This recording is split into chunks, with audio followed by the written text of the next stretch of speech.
Lisa sent me this photo and said that her subject had walked away from the white background. And was it possible to put her back on a white background? The answer, unfortunately, is no, because that would require such a change to the hair, such that the hair would need to go from being lighter than the existing background to darker than the existing background, and that just can't be done while maintaining the clarity of each strand of hair. So I said, well, how about the next best option, which would be to turn the whole background into a uniform dark color, making it look like she was standing against a darker background. And that's what I want to show you here. When you're doing this kind of thing, I figure it's better to do all your normal editing first, and that's what I've done with various layers here. I might just get these out of the way by grouping them and putting them aside. Now, what I'm going to show you here is one of my favorite tricks. It doesn't come up very often, but it's really handy from time to time. This video is likely to take a while. I'll sort of speed up through some of the boring parts so it doesn't take you all day to watch it. Now, what we're going to do is we're going to take the path of least resistance and give the photo a background color that's already most similar to the wall color behind this tricky hair up here.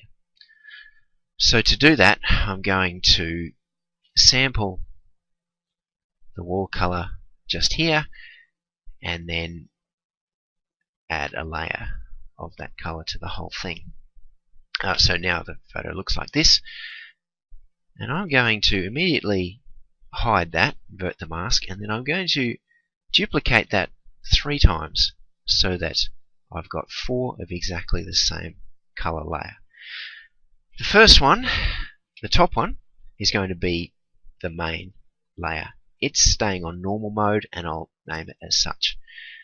The second one is going to be on color blend mode, and I'll name it as such. The bottom 2 are going to be on multiply and screen mode respectively, and I'll name them as such too. Multiply is for darkening, screen is for lightening. The order of those 2 doesn't matter, but it's important that color be above them and normal be on top.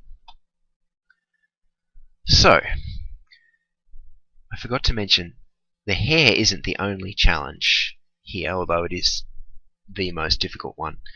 The other thing we'll get to later is changing the color of the floor around the feet. Now, if I were to just mask the brown in around there, around the shoes, I would lose that natural shadowing, and straight away everyone would know it's fake. And the whole point of Photoshop is never to let anyone know that something's fake. So we'll get to the shoes later on, but we'll do the hair bit first.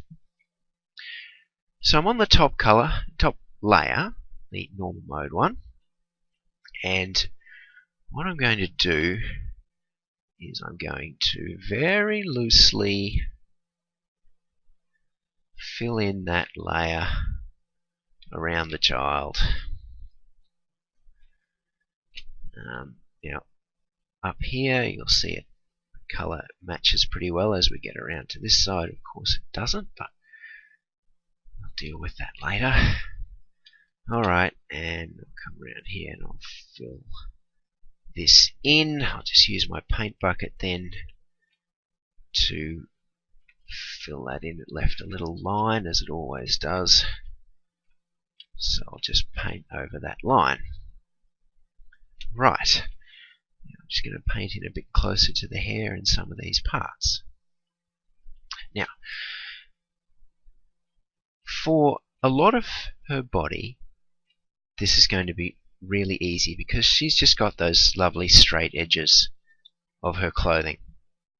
And so for that, well, actually now that I look at it a bit closer, her clothing is a bit fluffy, but to be honest, I'm going to get rid of that. So I'm just going to start by going around her clothing really carefully. Now when you do this, make sure you utilize the Shift key. I'll include a link to information about the Shift key below this video, so make sure you check that. Now this is going to take me a while, so what I'm going to do is speed up this video for the next bit so it doesn't bore you too much.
Okay, so you can see there that I've masked down each side and around, and so all that's left are the tricky bits, the hair and the feet. So let's tackle the hair first. Now, it's worth mentioning, I guess, that if you were really patient, you could keep going, masking around every hair, but that would just be nuts, of course. We're going to look at a much easier way. Now, there are some areas, I hope you can see on the video, like here, where the color is pretty much right. It's just a little bit darker than the surrounding area I've chosen. And then, of course, there are other areas where the color is completely wrong, like this black area here, and this wood here, more black, and so forth, and then that tricky light around the other side.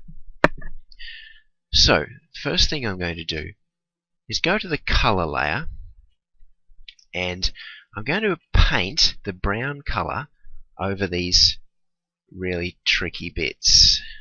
I'm going to paint it over the wood here. I'm going to paint it over the black here. Now I'm being a bit loose here. It doesn't need to be really precise.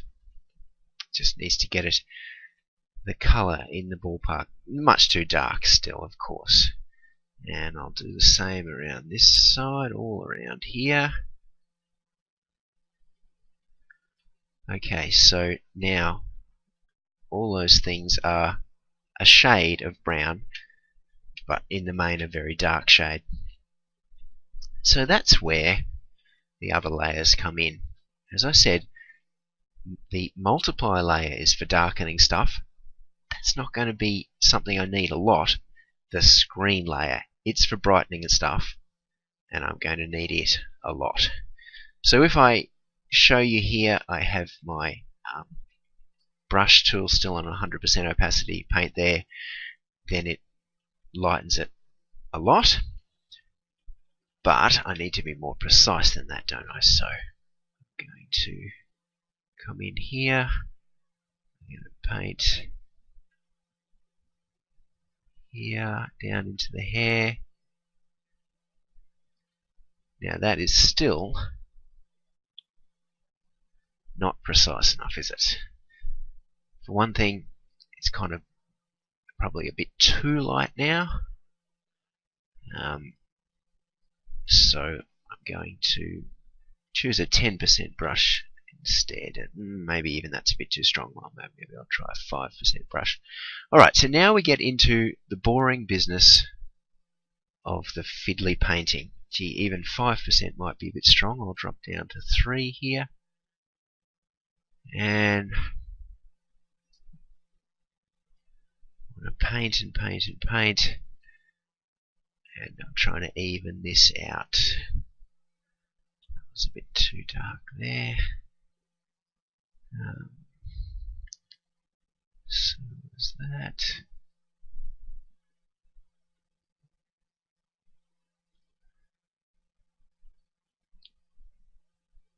So what I might do again is speed up the next bit, because it's going to be a bit boring for you to watch me paint at 3% opacity trying to even this out. So I'll speed this up and then I'll come back when I've got more for you to talk about.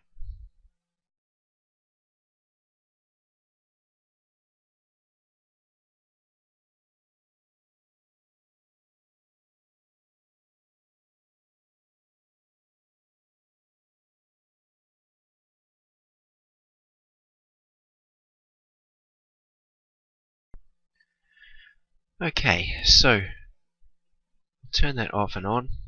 Now it's much better.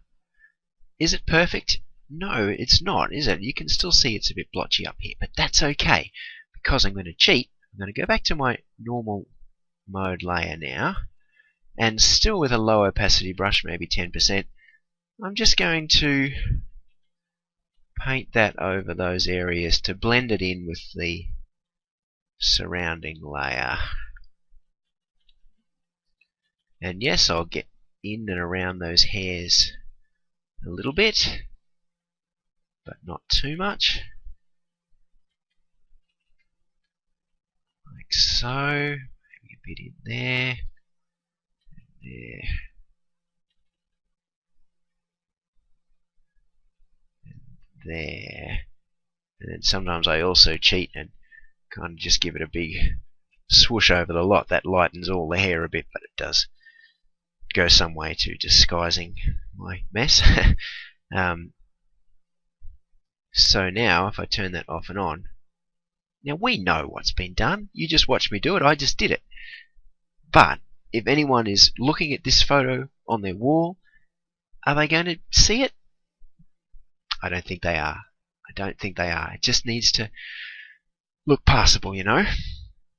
Now there's a bit more down here, and I think I forgot to hit it with the color layer first. Just do that there, and then come back to my screen layer, because I want to do a bit more light there. There we go. Again, is it perfect? No. Does it look perfect? Yes. And that's all that matters. Right, so now we're going to start on this bigger area here. Maybe 10% might work. It's always tricky. The higher the percentage, the quicker your work is, but also the more brutal it is, and the more it might become visible, you know. So I'll try and do some work with a 10% brush here. Oh, but straight, yeah, see already it's starting to get a bit too much there, so I might need to flip down now to my 3% brush and start being more subtle with my painting. In there. Like so. Like so. Don't need to worry about that bit out there too much. This all looks a bit dark here, so I'm just going to keep painting through there. And down there. Alright, so now let me try blending that in with my normal layer, the main layer. I'll even go full opacity there for a bit. I'll see how I go. Come in a bit closer. I can see that it's still a bit dark in parts, so I'll go back to my screen layer so I can lighten. Sometimes it's not a bad idea to come out a bit to give you a bit better overall view. You can get a bit stuck, you know what I mean, looking so close up that you forget what it's going to look like to the viewer. Let's have a look at that. Alright, that's not too bad. I can probably use my normal layer now and just sort of gently blend in around there. I hope it makes sense what I'm doing here. Once you try it for yourself, if you ever have an opportunity to do so, you'll understand. I'm also going to just do a big swoosh over there. Let's have a look. Okay. Now there's an area here by the ear which is just all a little dark. Whoop, I think I've gone too much there. Lower opacity is needed. And then just blend in with my normal layer there. You can see if we look at the mask on my normal layer, it's lower opacity at the edges where I'm just letting it blend in naturally there. Now we come up to another difficult bit. This is going to again take more work on the screen layer at a higher opacity this time. So as to keep this thing rolling, I might fast forward through this one as well.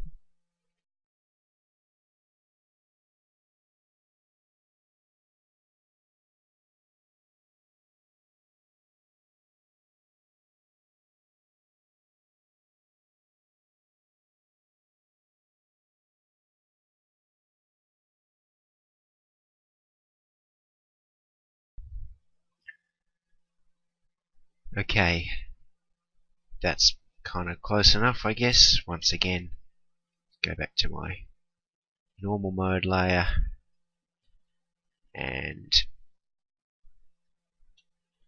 paint on it to blend in like so.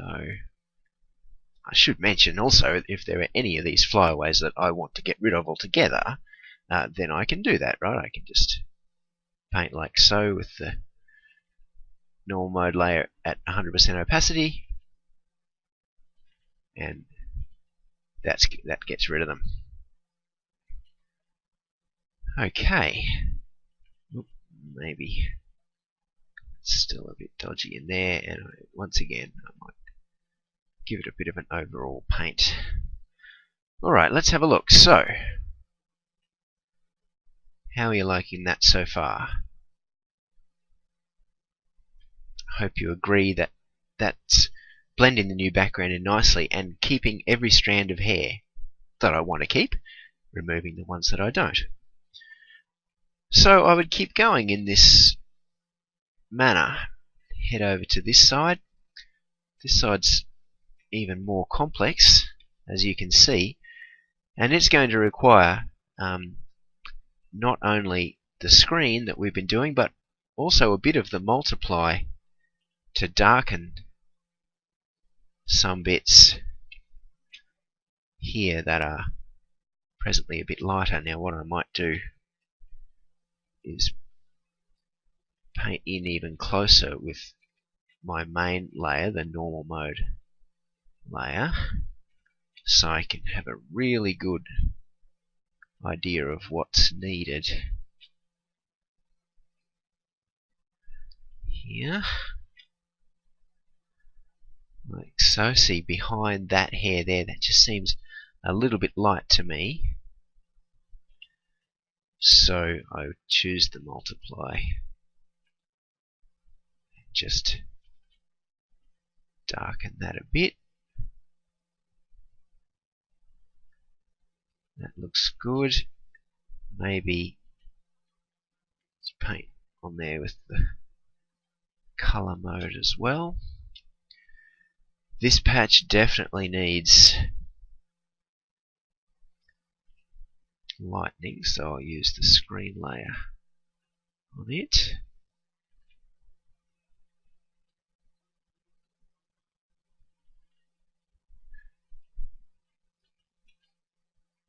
and paint patiently until it looks like I've got a fairly good match. Now, what have I done there? There's a bit there that I've lightened too much. Let's bring that back.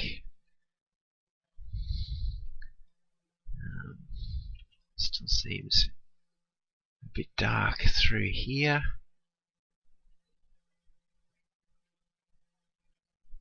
How's that? Is it good enough that I can now get in here with my normal layer to do the rest? Okay, that definitely needs darkening, so I'll use the multiply layer for that. Funny thing about me and editing is that even if I wasn't recording a video right now, I would still be talking to myself like this.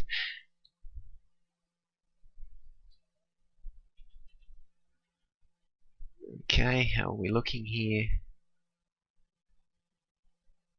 Pretty good, yeah? A little bit dark in here still. Maybe a little bit dark through there. Okay, I guess you're getting the hang of that. I will keep on going in fast forward mode.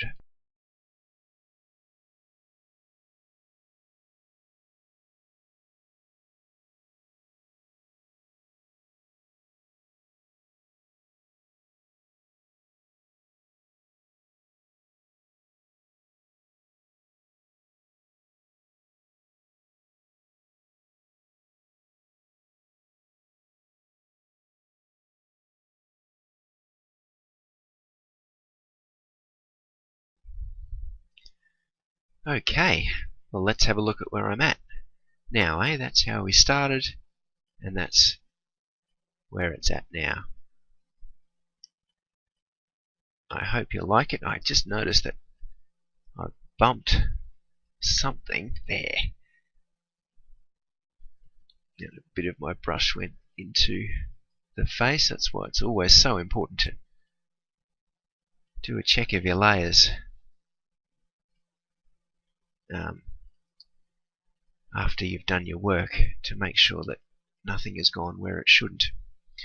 Okay, so I think the hair is pretty good. Now it's time to talk about the feet. As I said, we can't just mask the normal layer around there or we'll lose those lovely shadows, and the shadows are important. So what I want to do instead is use a levels layer and the eyedropper tool for this, and I will include a link for this method below this video as well.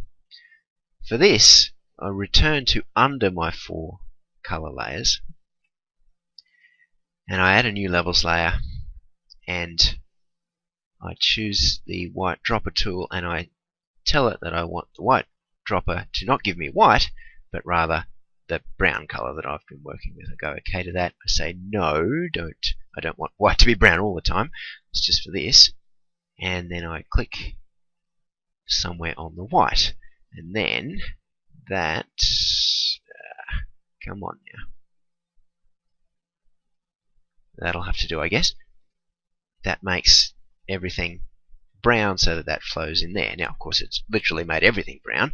I don't want that. So I will invert that mask, and then I'm going, now with that levels layer I can start carefully masking around everything. Whoops, need to be going with white. Okay, same as before. So again, I won't make you watch all of this, I'll speed it up.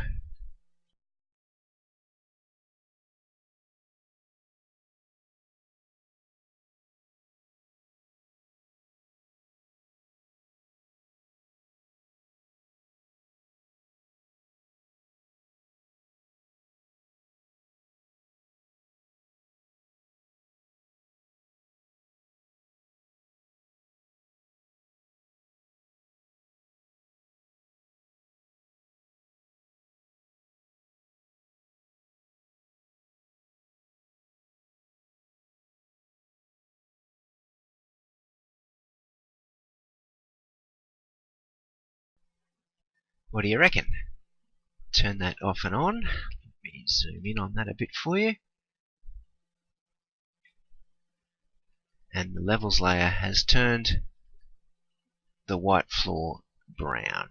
Now what we've got here is that the floor is a little bit too dark over there, but that's alright, we know what to do with that, don't we?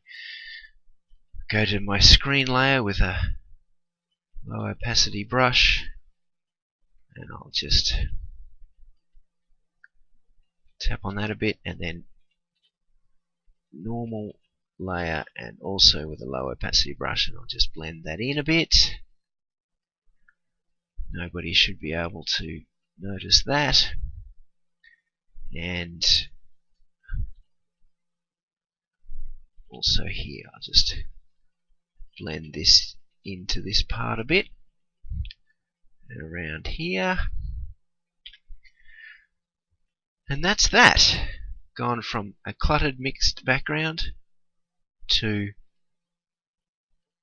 just plain brown. I hope you liked this video, Lisa, and anyone else who's watching. If you ever have a crack at this method, it's no small undertaking. As you can see, you've got to allow some time. If you ever have a go, I'd love to see your results. Make sure you post and Ask Damien for me and show me. Bye for now.